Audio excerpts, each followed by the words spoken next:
Welcome to No Dunks, a basketball podcast on the Athletic Podcast Network. I'm your host for today, Trey Kirby, and joining me, he wishes he were podcasting outside in the cold today. It's Tass Mellis. I do not. It is super cold in Atlanta, but glad to be here online with you guys. The man making the magic happen today, Eshua Kid. Ash, what's up, man? How y'all doing, man? What's up, Ash? Doing all right. Our second snow day in Atlanta in the year 2025. Freezing cold outside. The roads are dangerous, so we're here in the yard. Skeets and JD, though, they are in Paris. I think they're taking the Da Vinci Code tour of the Louvre today. Very exciting for them. That's inside information. Can't wait. Yeah, big Dan Brown fans, I know. They're Tom Hanks heads. They got to see it all. I know Skeets was posting some Mona Lisa stuff earlier today. I think he's actually here in the stream team right now. But we are going to be talking you through everything that's happened in the last 24 hours in the NBA. And Tass, I got to call on my good friend, the Southern Lawyer. We got ourselves a trade. Kind of. No players trade going down in the middle of the season. The Phoenix Suns have traded their unprotected 2031 first-round pick 6 years in the future. 2031 unprotected first-round pick. It's going to the Utah Jazz. In return, the Jazz are sending the Suns the least favorable first-round pick in 2025 between Cleveland and Minnesota. Then it's the least favorable first-round pick between Cleveland, Minnesota, and Utah in 2027 and 2029. So basically, an unprotected first-round pick in 2031 from the Suns going to the Jazz. 3 first-round picks coming back to Phoenix so that they can split them up however they want. Tess, there are no players involved in this trade. This is strictly assets we're talking here. So who won the trade? I don't know if that's even the right question to ask. What are your thoughts on this?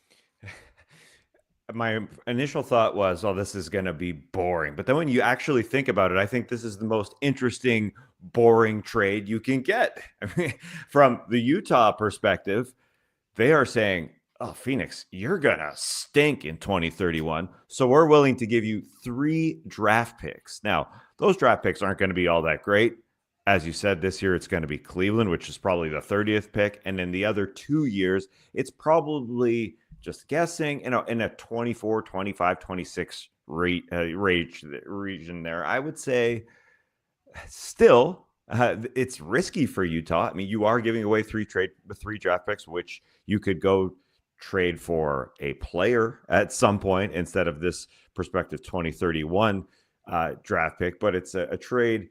It's risky, but it's a risk willing to take because they still have 11 picks over the next 7 years. So they're saying, all right, here's 3, and we'll see if you really, really stink, which is a possibility. I wonder if you're Matt Ishbia and the Suns, are you a little insulted? Like these guys really think we're gonna suck. Yeah, you got to be a little bit like, I mean, it's sort of motivation for the Suns literally in the next 6 years to be like, we can't let this pick go the way it went for the Brooklyn Nets with the Jason Tatum pick, which that was a Danny Ainge trade as well. He seems to have done okay betting against teams in the future. And like literally, I'm seeing highlights of 10-year-old kids who are in the class of 2031 as the potential draft pick here. So yeah, I mean, a little bit of risk, I suppose, for the Jazz, turning 3 picks into 1. It could not be a top 5 pick, but they could also be further along in their rebuild at that point and really benefit from getting a top 5 pick. So I think a smart move, because like you're saying, they've got so many other draft picks in their coffers from the Mitchell and Gobert trades that it kind of makes sense to condense them into one player because they're not going to be able to roster all of their draft picks anyways. Yeah. They got such a young team right now. There's just not enough spots for people. So this could end up being a really juicy pick for the Jazz in 2031, assuming we still have the NBA by then. But I think it's smart to start with the Jazz because it's pretty quick to assess their side of the deal. They gave up 3 picks that are going to be probably in the 20s, maybe in the teens. If Phoenix gets lucky in that 2029 one, who knows what's going to happen. And they turned it into one big swing in 2031. The Sun side is obviously more interesting because they're in the mix here for Jimmy Butler. They got these 3 picks, which everybody is assuming will be used as ammunition to get off the Nurkic contract, probably costs him a first-round pick. And then to get off the Bradley Beal contract, assuming he waives his no-trade clause, that's probably another couple of picks. Do you think that's what we're going to be seeing here, Tass? A Beal deal actually happening soon?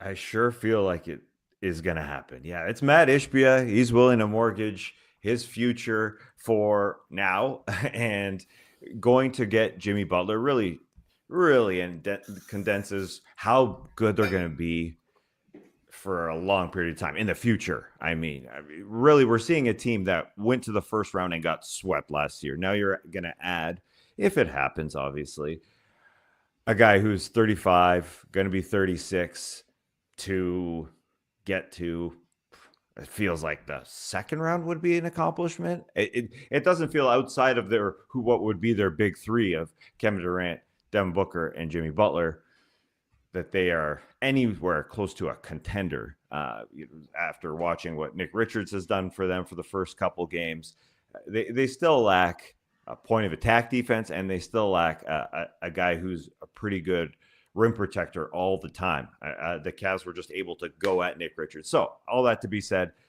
I find it fascinating. I really want to see it happen because it is interesting. So it's a great move for them. They go from only being able to deal one first rounder to now being able to deal three.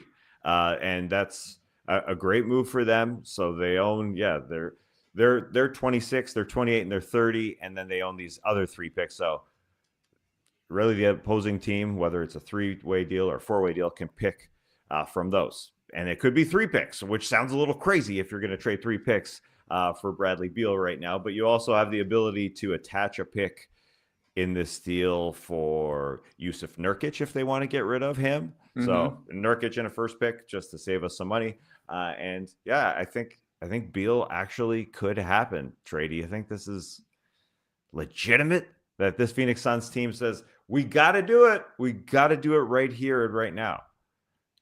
I think it is going to happen just because it definitely feels like the reporting has changed in the past couple of days. You had John Gambadoro saying that Bradley Beal is willing to waive his no trade clause if he were going to go to Milwaukee, which is a lot of the reporting around this, is that the next scenario would end up with Beal in Milwaukee, Butler going to Phoenix, and then we're figuring everything else out from there with regards to who's going back to the Heat. Maybe the Raptors get involved here. But Gambadoro reported that Beal would be willing to waive his no-trade clause. And Brian Windhorst on the Hoop Collective, like Skeets mentioned yesterday, said basically the Heat are getting more serious about making the deal happen. You saw the game last night. Butler is back playing, and it looks like he's playing to not get hurt, if I'm being quite honest. He's not full Jimmy Butler. So, yeah, I do think it happens. Will it be before we actually get to the trade deadline sometime in the next 15 days? I kind of think yes, but I was wrong. I didn't think Jimmy was ever going to play for the Miami Heat again. They brought him back, got him on the court, and he is definitely out there. But I don't know what I think about this. On one hand, I think the Jazz did great. They get an A for me for turning three picks that they probably would move at some point anyways into a chance to get a good one. As for the Suns, I got to give them a little bit of a winner here because I think they at the very least accomplished what they're setting out to do, getting more picks, which would then allow them to go get Jimmy Butler. Do I think it's smart? No, not at all. I think by 2031, this team could be terrible. That's one of the best assets out there, that 2031 unprotected pick, which maybe the Jazz will move at some point in the next 6 years. But to me, it feels like this almost guarantees Devin Booker won't be a Sun by 2031. Kevin Durant will probably be retired by 2031. So I don't think it was a very smart move, but I do love that Ishbia did it because in today's NBA, all of the GMs are smart. They're all planning for the long term. You don't see a guy double, triple, maybe even quadruple down on something like this because the Kevin Durant trade was huge. The Bradley Beal trade was huge. And then this Jimmy Butler trade is going to be a big-time deal from an assets standpoint as well. Apparently, Ishbia and Jimmy Butler have some sort of an agreement that Butler would therefore sign a deal with the Suns after the trade. That's going to be a bad deal since he's so late into his career. It just doesn't seem like a smart move for the long term, but clearly Matt Ishbia is not thinking long term here. He's thinking short term, and I'm maybe a little more positive on Jimmy Butler going to the Suns than you are. I think he becomes their point of attack defender. He becomes their best perimeter defender for sure. He's definitely better than Bradley Beal. They upgraded the center spot with Nick Richards, but the thing is, the Suns have zero depth and zero role players outside of Booker and Durant, and I guess Butler would be there as well. So this doesn't really address that. I think it makes them a very dangerous play-in team. Maybe they get to the 6th seed in the Western Conference, but it doesn't feel like a trade for Butler would actually make them a contender. Do you agree with that, Tess? Oh yeah. As much as I love the story of Jimmy Butler, as much as I love him being mad at Miami's front office for not giving him a longer term deal than what he has. He just has a player option for next year. And he said, I took you to the finals twice. Pay me a little bit more until I'm 38, like other players get. You look at what Jimmy does. He can't stay on the floor all that much. And watching him game to game here in his 3 games since he's returned, I mean, the drives are there occasionally, but can he be a complimentary guy on a team with Kevin Durant and Devin Booker? Sure, but he ain't going to be complimenting it all that much. And this team that is strictly a team that can outscore teams can do that, but I don't think that Jimmy's going to be an incredible defender on the other end. It just ain't going to happen. And so this team, maybe we'll outscore a team, and I guess if you can get into the mind of Matt Ishbia, that's what he wants. He went and got Kevin Durant for this, and now Jimmy Butler for it as well. But it just doesn't seem like this is a real good playoff team. I mean, yeah, they could probably win a playoff series. I mean, I think that's more than they can accomplish. I think that's all it would be. It'd be an extremely old team. Maybe he can be their best point of attack defender, but that ain't saying all that much. I mean, I think they can get outscored, and the way that Nick Richards guards the paint, it ain't all that great. And so you've got an okay team. They're sort of a middle of the pack defensive rebounding team. I feel like other teams can go and go get boards against them. But I guess they're just old, Trey. I think that's what it would come down to if he gets there. But it is fun from our seat to be seeing a guy like Matt Ishbia just go try and do it. And because he is kind of unique in that way. And that 2031 pick may end up being bad. You do have an owner, though, in Matt Ishbia who's willing to go for it immediately. And I don't think he's just going to sit on his hands and say, okay, we're going to, slow play this and try and get good for years and years and years. It will be interesting in a mere 6 years to see how good this Phoenix Suns team is. Yeah, it'll be interesting to see if they can win a playoff series, because I'm with you. I think that they were probably a first round out prior to a Jimmy Butler trade. If they're able to swing this deal, maybe the ceiling is winning a first round series, but I don't think it catapults them into the upper echelon of the Western Conference. How do you figure? Maybe they get something for Nurkic as well. Maybe. I mean, if they give a capable backup center. He's a backup center. He's a talented guy. If you attach a first round pick to him, you're probably getting something decent back. They need role players is what it comes down to. And so, I mean, if they can get somebody scrappy to guard a 1 or a 5, I guess. I'm reaching here. They need those 2 positions, really. I mean, Tyus Jones is going to play, but they need somebody to defend. So I guess this ain't over. If there's somebody that's active, it's James Jones and Matt Ishbia making something happen possibly. Yeah, they love the trade picks. So I guess they will be probably moving on these 3 picks. What do you think about the Bradley Beal rumors, Tass? Do you like the idea of Beal ending up alongside Dame and Giannis in Milwaukee? Because it feels like that's the buzz, is that the third team that's getting involved here is likely going to be the Bucks. There will be a 4th team who could possibly be the Raptors, who help facilitate this sort of deal. What do you think about Bradley Beal potentially joining the Bucks? Well, it seemed like this trade is super complicated. So I got into the nitty gritty, and I was working trade machines, working at it over and over and over. And it seems like Yeah, they'd have to get rid of Pat Connaughton, and maybe the Raptors would be willing to accept Pat Connaughton's contract and a trade player exception that they have to ingest. Okay, sure, that works, but they probably would have to get rid of Chris Middleton and bring in Bradley Beal. So you might say, oh, Chris Middleton can't really stay on the floor. Ain't all that healthy, but either is Bradley Beal. And it's to me, it's kind of like a lateral move. I'm not all that excited for Bradley Beal over Chris Middleton. I know Chris Middleton ain't 2021 Chris Middleton. That was their lead producer to handling the ball on that team. I kind of I say that, because he was a very good player on that team, and sometimes he comes back and has some really good possessions. Now Bradley Beal is fine, but I don't know. It's sort of a lateral move. I'm not all that excited about it. Would you be excited about that? I think you're exactly right. Nailing it. It might help. I think Connor kind of nailed it here in the stream team. Beal to the Bucks is both good and also doubling down on the problems the Bucks have long term. Like, were they to make a move for Beal, you're going to see a lot of lineups that have Damian Lillard and Bradley Beal as the perimeter defenders, and that's been a problem for the Bucks and for the Suns, having those two guys trying to stick perimeter guys. So I don't exactly know how that would work, but I suppose it's a bit of a talent play for Milwaukee, though.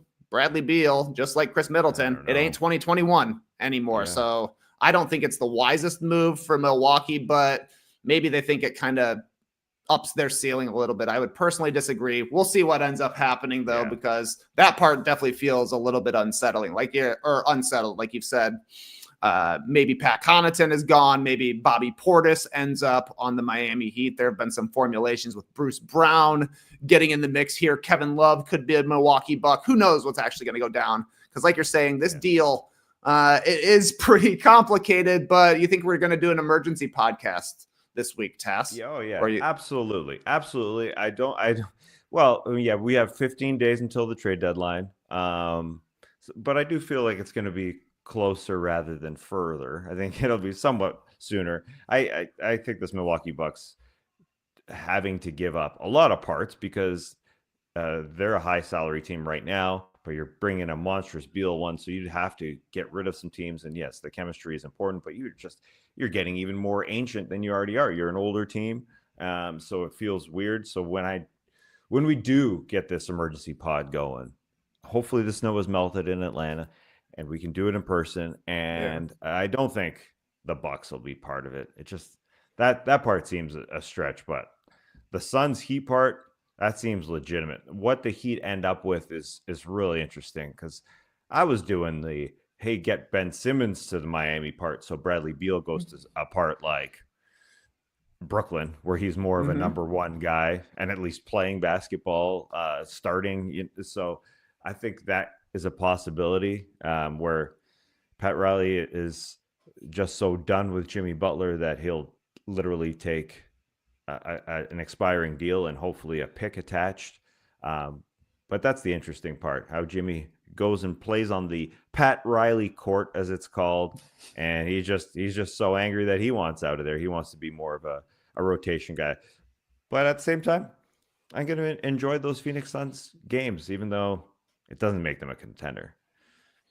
Well, let's talk about Jimmy Butler. He did play basketball last night for the Miami Heat, his third game since returning from that 7-game suspension. Apparently, he did triple down on his trade request to Pat Riley ahead of this game, but Jimmy went out, scored 13 points on 4 of 9 shooting, took 9 shots in this game, 4 rebounds, 8 assists for Jimmy, and 1 pair of Suns-themed basketball shoes, Tess. This is Jimmy Butler's Leaning JB3. Apparently, they've made 3 signature shoes for Jimmy Butler, and just like his hair earlier in the season, these are not so subtly coded, saying, hey, I want to go to the Phoenix Suns. I already got the shoes. Would you wear these, Tess? I would wear these in a heartbeat, Trey. I think the colors are all right. They look pretty good. Yeah, I agree. And I like how we're supporting it. If you're with us on YouTube, how we're kind of right beside it. Haven't seen this look in a long time, where we're chilling with the shoe. Peeking out the sides. Oh, yeah. I thought you tried to untie them there for a sec. try and bring I don't want to get fined, man. I guess it's okay, though. But wasn't enough. Jimmy Butler's whopping 13 points. Anthony Simons scored 24. DeAndre Ayton went for 22 points, 15 boards as the Blazers beat the Heat in this one. No Tyler Hero for Miami, and they just gave a pretty disappointing performance, I thought, in this one. Portland was plus 16 in fast break points. I think Miami only turned the ball over 10 times in this game. So it was just kind of lazy defense, I thought, from Miami, because Portland was running it down the throats of the Heat every single time on makes, on misses. It just didn't matter. They were giving a great effort. They were playing pretty well. Now's kind of a good time to watch the Trailblazers, I think. They've been scrappy for the past month, and 15 days from now, the team might look even younger than it is. But you see anything interesting in Heat Blazers? Yeah, I wonder where this Blazers team does go, because they've got a lot of capable guys out there, as you said, weren't turning the thing over. 0 turnovers in the first half for this Portland Trail Blazers team. That was starting Sue Henderson, Anthony Simons out there. But then the other guys were banging on the boards, 15-second chance points in the first half for this team. That's a lot of points, and a tough one for the Heat, the second most they've allowed in a first half this season. So besides Henderson and Simons, I mean, the fast breaks, that was a big part of this game. They were pushing it over and over to win fast breaks 21-5. So the rest of their starting guys beside Henderson and Simons, Jeremy Grant, 3 threes. We'll see if he'll be a part of this team. DeAndre Ayton, 22 points, 15 boards, 6 offensive. He'll be a part of this team, I think. But I guess somebody in Phoenix, maybe they want him back. That's not going to happen. And then Denny Avdia, who's been having he had a good stretch of some games. He was really pushing it. For Denny to get 10 free throws, that means that he was just literally just pushing it over and over. 16 points, 10 boards, 5 assists, and 2 steals. Chauncey Billups has these guys working it. It is fun to watch this Portland Trail Blazers team. They were the team that wanted it more. No Hero missing for his first game of the season. That obviously hurt. But I know you like your Khalil Ware getting his first start with Bam Adebayo beside him. 20 points, 15 boards, 2 blocks, 2 threes for Khalil Ware. Look, this is a ridiculous comparison, but I'm just talking body type and play style. The guy looks like Anthony Davis out there. The way he goes about scoring, catching lobs, these weird little floaters inside. He can step out, hit a mid-ranger. Like I said, he hit a couple of threes in this one. That's probably going to be a limited part of his game, but he looks taller than 7 feet. He could be 7'2" for all I can tell. Great athlete, really active at the glass. He was rebounding last night, though. Like you said, the Heat got crushed on the glass in this one by the Trailblazers. And if you're getting beat on the glass by Ayton, maybe not the greatest look, but I've been impressed with Khalil Ware. Maybe things change once the scouting report gets out on him, but it looks like he could be an impact player going forward for the Miami Heat. They're getting a nice run out of him right now. Yeah, he is huge. He does look bigger than 7 feet. And so when he dunked from the dotted line on a pick and roll there, that was pretty. And then he blocks shots for sure. I mean, he was just doing some things that made me say, Khalil, where did that come from? Over and over. Because yeah, he's giant. And so I was like, who does he remind me of? The Anthony Davis is the best comparison he'll ever get, I assume. But I was like, Darius Baisley? I mean, he's way bigger than Darius Baisley. I don't know out there. I mean, there's not a really good comparison. He leads the team in blocks per game, which is like under 1 because the Heat don't block any shots, but he was blocking shots.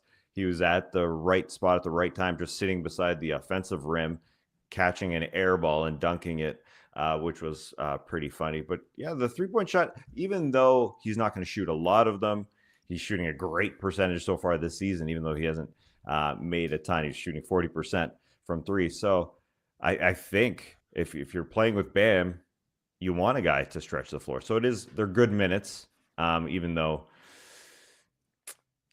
it ain't going to be all that great for the Miami Heat, I don't think, this year. Nah, but looks like a good find. And like you're saying, kind of Yeah. a nice pairing with Bam in that either one of them can shoot from the perimeter. Either one of them can be a role guy. And I think it just is an unusual look for the Heat to have two big men out there. That's not always the way they like to go. But yeah, interesting win for the Trailblazers over the Heat. Let's move to talk about the Nuggets and the 76ers. Nikola Jokic recorded his 19th triple-double of the season last night, 27 points, 13 rebounds, 10 assists for Jokic in 3 quarters. It is 4 in 3 quarters. Hasn't played the fourth quarter in these games that he's been getting the triple-doubles in. So, Tass, what do you see from the Nuggets Well, I in love this the one? Denver Nuggets motor in this baby. I mean, they got it going from the get-go. Russell Westbrook was brought in to get the champs motor going, and he absolutely does. They had 18 fast break points. 18 fast break points in the first quarter. And that's why the Nuggets are a contender in the Western Conference. I mean, for a few reasons. First, I think Jamal Murray is back to that guy who was Jokic's number 2 and got him to the finals and won that thing. And I think he's even better at times. And he doesn't have to just say, Jokic, come for a pick and roll. He'll do it multiple ways. He'll say, no pick. He'll do a dribble handoff with Jokic. And you got to go stay out on Jokic right now with the way he's shooting the 3. So Jamal Murray's back. I think a second reason is that Aaron Gordon to the bench has really helped their non-Jokic minutes. He runs everything off the bench. He is their guy. He's like the number 1 guy he was in Orlando, but he can play against second units. So that's improved who they are. And he's got to get everything going in that second unit. You saw Julian Strawther yesterday out there working dribble handoffs or pin downs. He had 5 threes in this game. So he's the next guy in terms of offense on the second unit, and Aaron Gordon can make him work. And then third, Russell Westbrook and Christian Brown are good with Jokic and Jamal Murray making more plays and taking more shots. And they're making great cuts off the ball. They are just feeling it with Jokic and Jamal Murray. I mean, the attention is on Jokic and Murray. So if these guys are cutting the way they're cutting, Christian Brown on baseline cuts, Russell Westbrook, that motor has not stopped. And that's why they are number 1 in assists. Westbrook and Brown use their skills and run fast breaks too. And that's why they're number 1 in fast break points. So if you watched that game yesterday, literally, the eyes are on Jamal Murray. They're on Jokic, of course. And the Nuggets keep finding guys. 39 assists yesterday and number 1 in the NBA in assists. I mean, it's a beautiful thing to watch. I think there are some worries. Aaron Gordon on the bench is a problem because what's going to happen with the defensive starting 5? Aaron Gordon is such a good starting guard forward, I should say, beside Jokic, because you can guard anybody. But they're a middle of the pack defense right now. But over the last 10 games, they're top 7, and Gordon can still finish games if they change it up. So the defense is a bit of a worry, and the bench depth is still a bit of a problem. Aaron Gordon's running things over and over. He's trying to get Julian Strawther going. DeAndre Jordan is their big to just dunk and defend as much as he can. And Peyton Watson, I think, is comfortable being more of a corner shooter. He's a little below average shooting the 3, but he is an incredible defender. So it's Gordon, DeAndre Jordan, Strawther, and Peyton Watson. I think just the fact that he gives them more depth is monstrous. Aaron Gordon just playing off the bench right now because he's on a minutes restriction, I think has to be that going forward because he gives them the strength that they need. And so Gordon will be able to finish games, I do think. And this team, even though they're last in 3 points attempted, they were towards the bottom when they won the title, but they're third in 3-point percentage this season. Pretty strong. And I will take a sip of water. I got suggested here on the stream team to take a sip of water. Very pasty today. The Atlanta cold really dries things out. I'm not sure where Trey is right now. I think he has some internet problems, but just a quick restart, and I'm sure he'll be back. Yes, I've had to use moisturizer all over my body the last couple weeks because of the dryness here in Atlanta. I'm one of those men that gets a little older and just says, nah, I'm not going to moisturize. I'll be fine. But anyways, I do think the Denver Nuggets were. I think you can put them into that category. I know that Russell Westbrook came in to replace Bruce Brown in a way. Nikola Jokic wanted Russell Westbrook. He signed off on it. He loved the deal to get Westbrook going and or to get this Nuggets team going, I should say, because that's what they lack. They just lack that MO. I loved 2 years ago when I was in Denver's arena to watch this team in the NBA Finals and watch them in practice. And Bruce Brown was just their guy to keep things going. And after you win a title, things can slow down. That is for sure. But I think Russell Westbrook's that guy for a reason, to help them out. Strictly because, I mean, honestly, his energy cannot stop. And I think he's totally comfortable being third or fourth or fifth in any game in terms of shots attempted, because Michael Porter Jr. has also worked extremely well beside Nikola Jokic. And those patterns are, I mean, they do give me a little bit of worry defensively for sure, but offensively, they've got it. Is anybody else here? Is there a Trey Kirby in the house? If I click you over, maybe, perhaps, maybe not. Very interesting. Let me just see here. Okay. No good so far. Let's move to the Knicks Nets game, because it was incredible to see them go all the way to the end of this basketball game. The Nets, I can't believe how hard they play for Jordy Fernandez. I mean, they go and trade their starting point guard, Dennis Schroeder. Sorry, you got to go. Cam Thomas hasn't played in weeks. And still it comes down to the final shot against the New York Knicks. Over and over and over. They continue to produce. I mean, I wonder about Cam Johnson, how incredible he looks right now. If they actually give him up at the trade deadline, how can you give this guy up? You still have to pay NBA players. This guy is an incredible complementary player on both ends. Obviously, offensively, the three-point shot, but he was working it into step backs, creating his own threes yesterday, and that role has expanded with Dennis Schroeder gone. So I don't see why you would trade him. He's just an incredible player, period. On the defensive end, he is such a good player. And I mean, I can see why any sort of contender would want him on the wings. So it is, he has Ziggy on the stream team. Keep good players, solid concept. It's so weird to see this team in all these rumors. I know they're just rumors, but to possibly be trading anybody on their roster. In terms of depth, though, I can see it. This guy is needed on a lot of teams. But I just looking at the roster, looking at who they pay, I think Cam Johnson, at the deal that he's got right now, would be extremely good to keep around, period. Let's move on to the Magic Raptors game. Why the heck not? Because they had their City Edition floor. Of course, I was into it. It's like, you look at it now, 30 years later, it's like baggy jeans being back. Are they great? It's more about nostalgia, really. I don't think baggy jeans are all that great. And this court, I don't think is all that incredibly good either. But I was into it.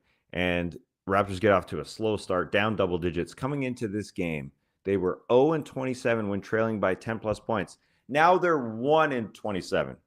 Shout out to my girl Keeks on Twitter for that stat right there. 1-27 when trailing by 10-plus points this season. They look like more of an NBA team. To watch Scotty Barnes doing what he was doing yesterday, he is a threat from the middle of the floor, especially against the zone. Just give him the ball, watch him go. He's got such great passing abilities, 8 helpers in this one, 17 points, 11 boards, and 8 assists, and an incredible block. But when he is their guy, their main 2 guy, you can see how many assists that guy creates. 29 assists for him. For the Raptors. And the one on the Grady Dick dunk, as Matt Devlin said, a dunk by Dick on that catch in the corner.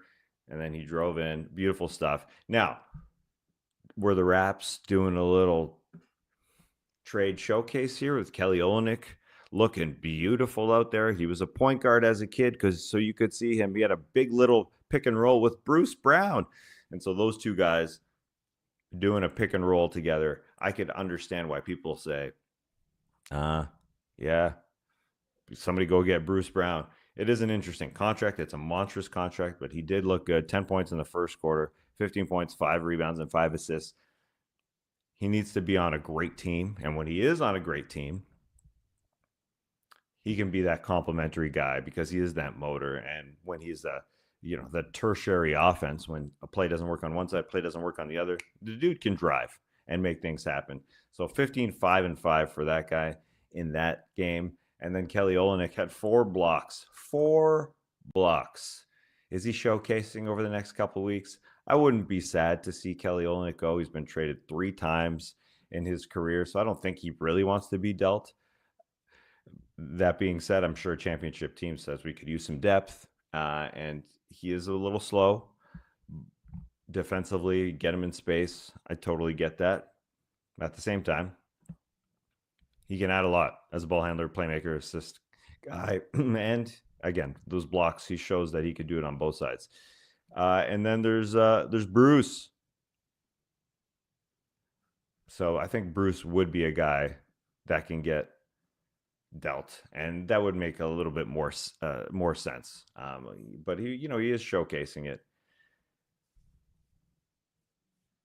I think we got our guy TK gonna come in here. If I'm seeing these chats, we got tech difficulties, but yeah, I think we'll give it a shot. I'm watching it in the background here. Let me add. Let's see what do you think, TK? You think this will work? Which one are you popping in of me, Tass? The phone. Oh, okay, the phone. Yeah. Can you hear me? I can. Yeah, and then we can. Oh, I was going to say add your other mic. All right. Well, but it doesn't matter. It's telling me system overload. My computer literally is like, you're doing too much, man. Oh, it's all right. We can hear you totally fine. All right. Well, what are you talking about? The Raptors? Congratulations to them. Yeah, we were basically killed the last 2 games of a pretty regular night with Knicks Nets, just coming down to the wire. If you got anything to add for that game or the Raps Magic, I would say good for Jalen Brunson's clutch player of the year case. The win last night against the Nets. Didn't have a great game. Scored 8 of the Knicks' last 10 points. Basically 2-man game with him and Towns every single time. Like to see that. As for the Raptors, I was more concerned on the other side of things. The Magic have lost 6 of their last 7. Their one win was pretty ugly against Philadelphia with no Embiid. They're now 2-7 without Jalen Suggs in the lineup there. Dropped down into the play-in tournament. Not great stuff for them. And then, of course, the Lakers smoked the Wizards. Oh, yeah. I said those are the last 2 games, but the Lakers did play the Wizards. Lakers smoked the Wizards. Big dunk by LeBron. Anthony Davis, don't call me Khalil Ware, 29 points, 16 rebounds. Big-time oop for LeBron on Jonas Valanciunas as well. Sorry to leave you hanging there, buddy, but I know you were cooking on the Nuggets. Yeah, I was cooking on the Nuggets. I really feel like they're ready. I mean, maybe I'm just buying the Russell Westbrook could get a title narrative. And I definitely worry about their defense, and their depth is questionable, but I do like the dropping of Aaron Gordon to the bench to just run everything through him, because Julius Strawther is working pretty well beside him. They need to be really good. So it is questionable because beside those 2, you're going to be relying on Peyton Watson and DeAndre Jordan if AG or Strother's having a bad game, and Strother's such a young guy, that could happen. But I think they could just push Aaron Gordon to the starting lineup, or at least closing lineup. So there's lots of options. I think Michael Malone is working it pretty well.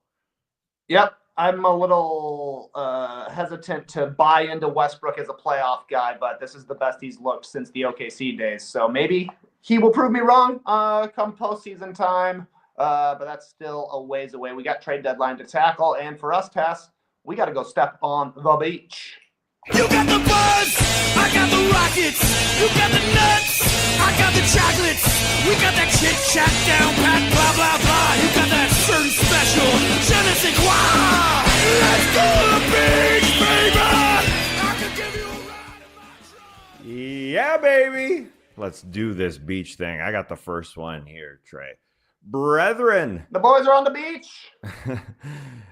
help me settle a debate I recently had among some of my sicko friends regarding who the most exciting player in the league is today.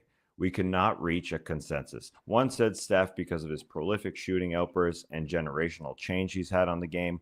One said Ant because of his athleticism, cockiness, and vicious posters. And one said Wemby because of his defensive prowess and unrivaled shooting touch at his size.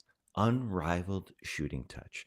Well done. I personally think it's Ja simply because the Westbrook / D Rose / Baron Davis / Steve Francis archetype is so fascinating, and it's incredible to see someone under 6'3" consistently provide all-time highlights and creativity above the rim. Curious what y'all think. Cheers. That is from Ramez, the most exciting player in the league today. This is a tough question, but I think Ramez nailed 4 of them. Ant has got to be in the mix. Steph Curry has got to be in the mix. His highs maybe are the most exciting to me, like a Curry takeover, a Curry flurry. Super exciting. Wemby, must-see TV. And then for me, Ja Morant is the most exciting player going right now. I definitely agree with what Ramez says.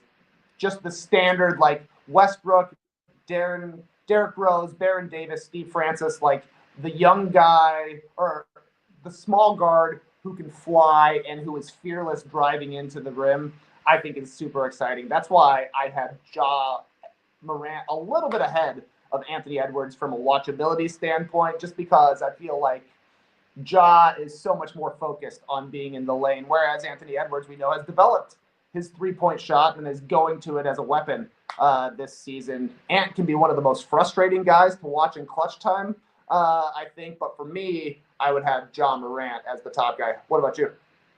Yeah, as a basketball geek who consumes basketball every single night, I think you're right in terms of the most exciting player making the most highlights, the most exciting poster-worthy type moments. It's Ja Morant. I did find this question interesting because all the guys mentioned, Steph, Wemby, Ja, Ant, they're at a different point of their career where there's all this parity happening in the NBA, and that there's no one really taking the NBA by storm and winning or being the number one dominant team and having the best player. There's just so many good players. Like Steph is older, Wemby's super young and hasn't achieved a lot. Ja also coming off that injury season and off-court issues, and Ant being pushed as more of a league leader and potentially being the face of the league. Like, you've got all these guys at different points and lots of parity. When I was having conversations with guys this weekend who aren't super geeks like us, they're wondering, is there something like not as tantalizing about the NBA right now, where we're like they weren't as excited like game to game, night to night about things. And I wonder if parity is a bit of an issue with that, or like, you know, the Steph and LeBron thing at the end of their careers. But also it's in the same light, all these guys are incredible players. And I think Ja for us is probably the most talented, leading the league in highlights and that kind of thing. But he's also playing these games which aren't nationally televised quite a lot, and, you know, has had those other issues. So we're just at this point where there's so many. Like Jokic wasn't even mentioned here, and I know he's not air quotes exciting, but yeah, I mean, being able to watch him do so many things, like the old heads might look at that and say that dude is ridiculous at what he can do. So I don't know. There's just it was hard to really pick one, but being a geek, watching it every night, I think Ja is a good pick. Yeah, I did think it was kind of interesting that Ramez didn't pick Shai Gilgeous-Alexander or Jokic. None of him or his buddies had the top two MVP candidates in the mix here, though I would think that they are a little bit lower than these guys on maybe the straight up entertaining scale. You got to have a palate to watch it. Like, do you like watching Shai Gilgeous-Alexander's herky-jerky game and the angles that he creates to get his finishes inside? Do you like the way Jokic just can grab a board inside of four defenders and put up a sloppy layup? I do, but they are, more subtle games than some of the guys like Ja or Ant, and then certainly Wemby is an outlier as well. As for the maybe not identifying with common or casual fans quite as much, I think part of it is that every NBA player is really, really good right now. You can see a highlight on Twitter of Grayson Allen doing a layup that only Michael Jordan could do in the 1990s. And everybody's like, oh, I thought this was supposed to be a good layup. It's because everybody is good. Michael Jordan introduced it. So now a Brian Scalabrine up and under reverse maybe isn't as special as it was 30 years ago when there was 5 guys capable of doing it. If the 10th man is as good as the 10th best player in 1994, maybe it rattles off differently. But I got a couple other names that I would throw in the mix for very exciting players to watch. I think LaMelo Ball, the most unexpected guy out there. You never know what he's going to do. Highlight passes, 1-foot threes, shots that nobody thinks are good and that often go in. He's got to be in the mix. For me, Giannis Antetokounmpo is a guy. I know not everybody loves the just run and dunk style of game, as James Harden called it, but I personally love the way he can dominate just dunking. It's very much like Shaq to me. And then Zach LaVine is a guy I think that is underrated from a watchability standpoint. Deep threes off the dribble, obviously still runs in full court and can dunk really well. I don't know if there's anything else you would like to add. Well, I think you hit it home when you said maybe there's just too many good NBA players for those people who are just casually watching and say, what's going on? I mean, maybe it's just kind of they wash each other out. Like it's just too much goodness happening in today's NBA. It was interesting. I heard Cam Johnson and Sue Bird on a podcast. It was on the Young Man and the Three podcast, and they're basically talking about the whole idea that there's too much 3-point shooting in the NBA, and Cam Johnson was basically saying, I love 3-point shooting, and I'm almost that's the only skill I want to show at times. Like he's basically saying that's my thing and I want to do it. And I think there are a lot of young people who obviously are shooting like that, and people are saying, well, they shoot too much like that. Like I'm talking about kids in their rec leagues and stuff. But I think kind of like YouTubers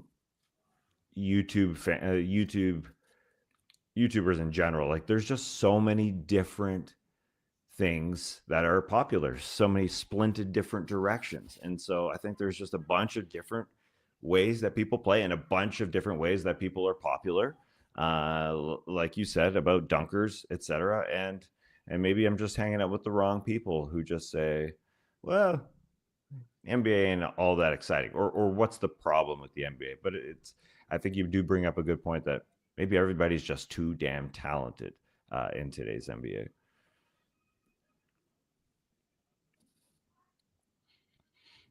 We need to get players worse so that us common men can identify with the players. Moving on, our next email, it comes to us from Philip, who says, greetings, no dunkers. With D'Lo back on the Nets, what's your all-second stint team? Keep up with the great work, all of you. Like I said, that one is from Philip. got any good second stinters, Tess? It's a great question. I immediately think of hardcore role players when I think of guys who went back to the same team. But after looking at it, it's clear the one who is the best one is LeBron. You almost forget about that he went back to Cleveland. So if I'm starting a five, it's LeBron, and then there's a couple oldies that I'd put on the team. Kevin Garnett went back to the Minnesota Timberwolves. Scottie Pippen went back to the Chicago Bulls, just basically to retire, play a few games and retire. Mm-hmm. And then the other two I'd have in my starting five are Trevor Ariza with the Houston Rockets, because that guy was incredible and an NBA champion with the Lakers and was able to bounce around and try and win championships. People have said, okay, I mean, this guy is perfect. And my last starting five to go with LeBron, KG, Pippen, and Trevor Ariza is Anthony Tolliver, because he'd just be a good three-point shooter. You just hang out and you shoot that three. So that's my starting five.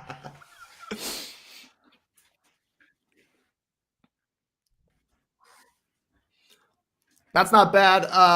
One player who I would add to the mix has got to be Jason Kidd. Mm-hmm. 2.5 seasons with the Dallas Mavericks to start his career. It did not end with court, even though he was a good player. Eventually came back and played for the Dallas Mavericks once again. Later on in his career, I don't know, it was like 8 or 10 seasons later, came back. He was an all-star for the Mavs his second time around, where number 2 instead of number 5. I didn't remember that, but made an all-perimeter three-point shooter. Mavs won a championship, and I guess you could call it his third stint, because now he's back to the Dallas Mavericks as well. Pippen is a good one. It looks weird, his banner at the United Center, but for a little bit came back for that one season at the end of his career. So they tack it on his banner. So yeah, Pippen. I don't know if you consider Michael Jordan coming back a couple of times, second stints, but he was pretty good in his second stint with the Bulls as well. And we should throw in Steve Nash as it's being thrown in here, because it's similar to sort of Jason Kidd. His second stint with the Phoenix Suns was that incredible run. So shout out to everybody here in the stream team. I totally, skip my brain there. No good here in the stream team. Way to throw it in there.